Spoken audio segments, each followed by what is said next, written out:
Hello বন্ধুরা, welcome to my channel. সকাল সকাল ঘুম থেকে উঠে পড়েছে। ওই দেখো আমার মেয়ে ঘুমাচ্ছে ওইখানে। তো যাই হোক, আজকে সরস্বতী পুজো সবাই ঘুরছে খাচ্ছে, আর আমরা কোথাও যাচ্ছি না। আমরা বাড়িতে আজকে বানাবো চিকেন কষা, আলুর দম আর কড়াইশুঁটি কচুরি।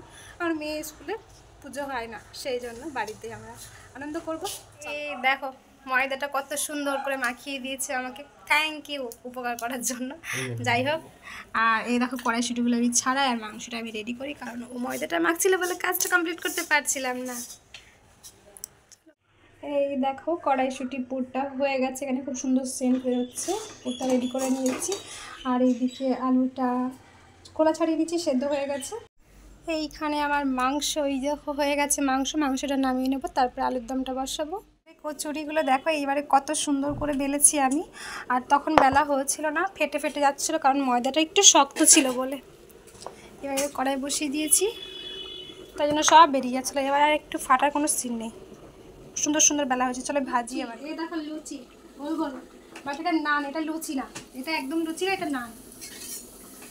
আমি বড় বড় করেছি কারণ সবার এক পিস করে খেলে হয়ে যাবে। আমাদের বাড়িতে মানুষ রয়েছে, আমার ভালো লাগছে না ছোটো ছোটো করে বানাতে, এই জন্য বানিয়েছি এরকম।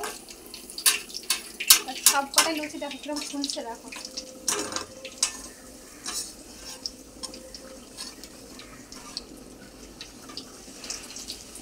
দেখ হয়ে গেছে। আর দেখো আগে একটা তুলে নিয়েছি, আর এটা তুলছি, একদম তেল আসছে।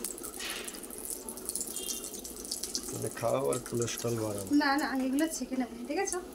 পুরো নান তৈরি হয়ে গেছে, কেমন লাগছে বলো অবশ্যই। আলুর দমও হয়ে গেছে। এই দেখো আলুর দম নামিয়ে নিয়েছি, একটু ঝোল ঝোল নিয়েছি, কারণ একটু পরেই টেনে নেবে নতুন আলু, সেই জন্য সবার জন্য লাগবে, এইটাই কারণ। টাটা।